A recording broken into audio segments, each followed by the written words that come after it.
Hey guys, how's it going? Tess back again with another episode of Career Mode, and obviously we are into the first competitive game of the season here at home against Manchester United after beating City in the Community Shield, and it really doesn't get any easier. The fixtures are just absolutely awful at the start of the season.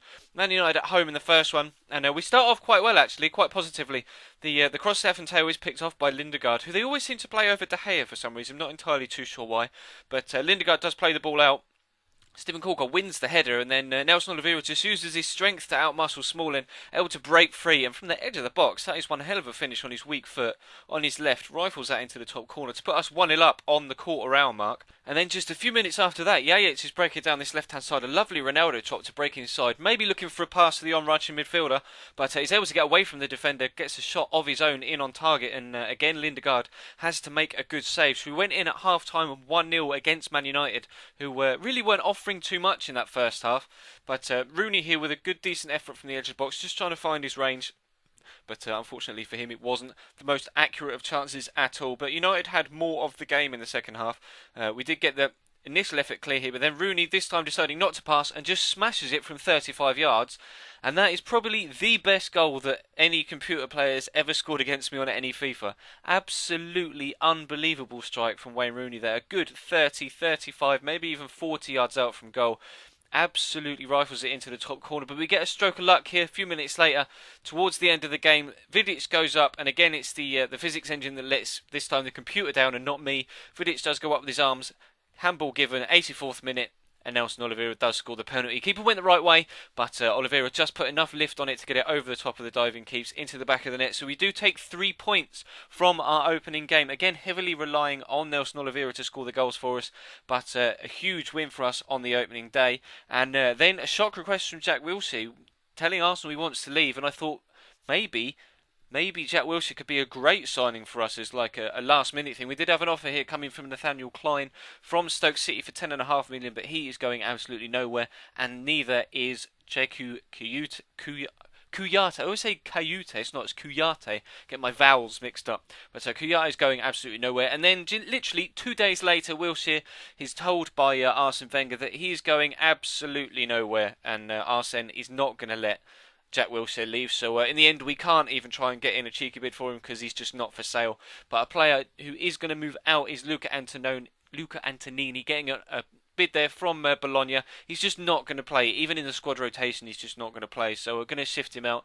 And then in the second game we come up against Tottenham. Now last time we played Tottenham, Gareth Bale was in goal. Now this time he was outfield, but he was playing at left back, so I'm not entirely too sure why Bale is the player of choice to play out of position for Spurs. But Lloris there makes a great save early on to deny us an opening chance, and then again a great save from Yates, reaching up with that big right hand to get the ball away from the top right hand corner. And Lloris is actually rated about 92 now, I think, overall. I did check in the transfer market just to see what the highest rated players were, and he was about 92, but 92 or not, he's not stopping that. Nelson Oliveira getting his third of the season so far in the second game, just 12 minutes in.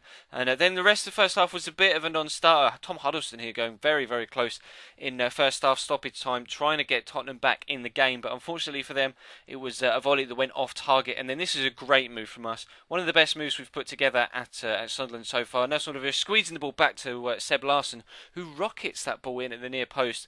Lloris did actually get a hand to it, but Larsson's effort just had too much on it, and we go 2-0 up in the 51st minute. And I was really, really impressed with that move. We were playing some really nice flowing passing football in this game, and then Sigurdsson just twisting his way into the box away from a couple of defenders, but it is a great save from Simon Mignolet, and that was Sigurdsson's last efforts on the pitch. Clint Dempsey's coming on for him, but we pick up a free kick here. Not really too sure what for. Tom Huddleston just kind of uses his body strength to ease Medel out of the way, and as Tottenham make another change, Emmanuel Adebayor coming on for Loic Remy, who incidentally did score a hat-trick on the opening day, so pleased to have stifled his threat. And then Sebastian Larsson steps up 30 yards out from goal. Oh, he's just a beauty from a set piece. Absolutely unreal free kick. Lloris, even though he's rated 92, like I've said, just stood absolutely no chance for that. Just look on the movement on the ball. Moves a good 2 or 3 yards from right to left into that top corner. So we do go 3-0 up, and then into the last 5 minutes, big risky ball over the top from Adebayor onto Clint Dempsey. Gets a bit lucky with the knock on from the defender, but does put the effort wide of the far post. So both him and Sigurdsson and Tom Huddleston have missed a lot of chances, or clear-cut chances, in this game. And they do get another one here towards the end of 90 minutes. The ball just dropped in the end to Gareth Bale, free on target, or free on goal, and really should have hit the target. Spurs were extremely wasteful in that one, but we did take advantage of that, so we do take a 3-0 win, and that is 6 points from 6 so far in the Premier League. And we are going to send Connor Wickham out on loan, on a short-term loan to Burnley. He does seem like he could be quite decent towards the end of the season, so it is only a short-term loan. We're going to bring him back, and maybe he can have a part to play with any later cup games towards the end of the year. Maybe if we need some rotation for some league games as well with Adrian and Nelson Oliveira. But we take the good form into the third game at home against West Brom, and it's going to be a difficult game because West Brom have always got a lot of pace up top to threaten you. But Oliveira here, a bit unfortunate to start off with, but then uses his body strength as a mistake from the defender, steps inside, decent first effort, trying to glide it into that bottom left-hand corner, but Boaz Myhill it is they've got in goal, not Ben Foster. Just palms it straight to the path of Adam Yajic, slots it into the back of the net and gets his first league goal of the season, and then almost gets close to a second here. Lovely Ronaldo chop inside, tries to just like Oliveira did with his left foot for the first goal, just tries to guide it into that far corner, can't quite get the angle on it, doesn't quite get enough spin on the ball, it does go wide. And then Seb Larsson again involved here, as he was in the first game. Nathaniel Klein with a great effort there from the right back on his left foot, again drawing another good save from Boaz Myhill. So we were definitely on top again in this game, and Seb Larsson again with another teasing ball across, and eventually the ball drops to Alexander on the edge of the box, who's going to rifle it here, and it comes back off the post. So another chance where we really could have scored another goal and extended our lead, and then West Brom came at us here. Chris Brunt obviously saw Wayne Rooney having a shot from distance in the previous game, thought he'd have a crack himself, probably from even further out, and this time Mignolet is able to get up and get a good solid palm to it and push it out for a corner. So we move into the second half then. Seb Larsson again cutting inside, this time not going for the pass, trying to have a shot himself, does fire it towards that near post, but again Boaz Myhill is on hand with a good save. Larsson is going to whip the corner in. He is a dead set piece or dead ball are the two phrases I'm getting completely mixed up there. He's our dead ball specialist, and Nathaniel Klein whips in a lovely ball here. That is one of the best crosses from a wing-back I've seen on FIFA so far, and that is a gorgeous, gorgeous header. And that is Nelson Oliveira's fourth of the season so far, or fifth. Scored 2 against Man United, 1 against Tottenham, and that is his first in this game, our second. What a header. Fantastic diving header from Nelson Oliveira there. That puts us 2-0 up. So we're pushing into the last 5 minutes. We're in a commanding position, but they do bring one back here with a nice move of their own, squaring the ball at the last minute across to Peter Odemwingie, I think it is, who puts the ball into the back of the net in the 87th minute. Mignolet does get a hand to it, but unfortunately can't keep it out. And that ball there from Medel was supposed to go back to Alexandro from the throw-in, but for some reason it played it back to the defender. And Odemwingie makes us pay here, putting the ball through Simon Mignolet in the 90th minute. And from a convincing 2-0 lead, almost Adam Lafondra and Reading-esque, West Brom and Peter Odemwingie bring it back to 2-2. So we only take a point from that third game when we really, to be fair, really should have won it and taken a maximum points from our first 3 competitive league games of the season.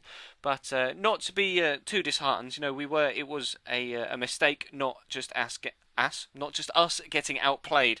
So we're still positive going forward. We've sat second or third, I think, in the table. Arsenal are the only team so far to have gone completely unbeaten. They're the only one team out of the 20 that have gone 3 games unbeaten. So we move into transfer deadline day. That'll be in the next episode. So do be sure to leave the video a like, guys. And if you haven't, do subscribe to the new channel. We are doing spectacularly well. Recently got partnered and pushing for 750 subscribers. May have passed it, in fact, by the time that this video goes up. So please do leave the video a like. Let me know down below what you think of the series so far, how we're getting on, and the new season. And you can see we've got a game against Ajax coming up in the Champions League, and the other teams in our group are FC Basel and Sevilla, so a winnable group almost, you might say. But anyway, that is for next time. So thank you very much for watching, guys, and I will catch you next time.